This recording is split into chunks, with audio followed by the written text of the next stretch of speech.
Alors, sur son origine, vous savez que le balafon, il est consacré, c'est exclusivement les griots qui jouent au balafon. Et les bois-là, les cultivateurs ne jouent pas au balafon. Alors, ça là, si quand vous le voyez jouer, c'est exactement le même jeu qui se joue sur le balafon. C'est-à-dire que le bois-là a trouvé une formule pour se distraire avec un instrument, parce que l'autre est sacré et celui-là il est ouvert à tout le monde, sauf aux femmes. Et les femmes ne doivent pas toucher à ça. Si elles touchent à ça, c'est un mandat qu'elles vont avoir. Et particulièrement les jeunes filles, il ne faut même pas qu'elles touchent à ça parce qu'elles n'auront pas de sein du tout. C'est ce qu'on dit dans la tradition. Donc ça, c'est un aspect qu'il faut dire. Vous voyez un peu le côté maso qui apparaît ici, comme il a chanté tout de suite, c'est-à-dire qu'il n'échappe pas. Alors sur le point, je dirais,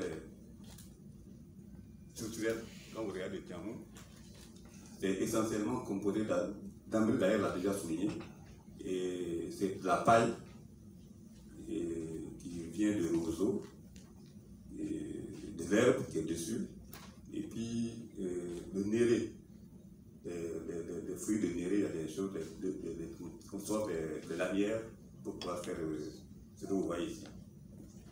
Ce qui est fondamental que vous voyez ici, et qui fait que c'est un instrument génial, c'est qu'il s'accorde, un peu comme une guitare. Et c'est ça que vous voyez ici. Vous voyez les différents éléments qui sont là. Je ne sais pas comment vous allez vous montrer ça. C'est ça qui sert à accorder les tiamous. Et d'un côté, il y a des tiamous mâles et il y a des tiamous femelles. Malheureusement, les deux tiamous mâles et femelles ne peuvent pas s'accorder. C'est ça qui est bizarre. On se voit toujours le côté maso. C'est deux mâles qui peuvent se jouer ensemble et deux femelles qui peuvent se jouer ensemble. Mais une femelle et un mâle ne peuvent pas jouer ensemble. Donc c'est une aspect aussi qui est toujours là. L'importance, c'est un instrument qui accapare.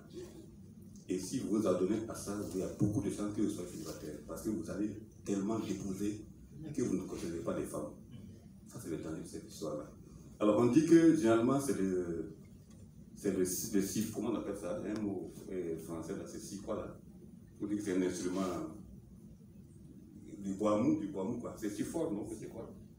C'est quelque chose comme ça, en tout cas, un instrument plus moderne aujourd'hui dans le monde.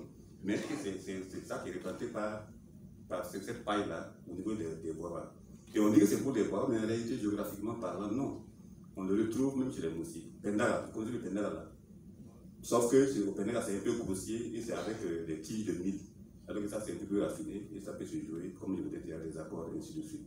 Mais on le trouve également au Bénin. On le trouve par exemple en République démocratique du Congo. Donc ça veut dire qu'en fait, c'est un instrument qui est plus ou moins répandu, sauf que ici, nous, nos jeunes ne lâchent pas. Et ça qui est surtout essentiel qu'il faut retenir à ce niveau-là.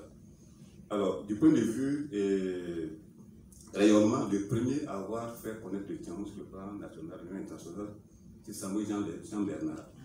C'est lui qui l'a fait connaître. Il a été suivi par la suite de Bernard Zéni, qui était un catéchiste, et par la suite d'Ambéli Bakari, sous la Révolution. Et maintenant, nous avons notre jeune Francis, qui prend le relais, qui montre que c'est un instrument qui a beaucoup d'avenir.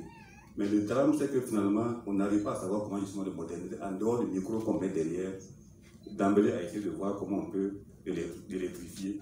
Il n'y a pas moyen. Donc il faut qu'on voit comment effectivement on peut travailler de manière à ce que par exemple un xylophone complet, parce que le balafon aussi est devenu xylophone qu'on tape électriquement, il s'ajoute. Il faut qu'on voit aussi comment on peut faire ça pour que ça puisse se jouer comme une guitare.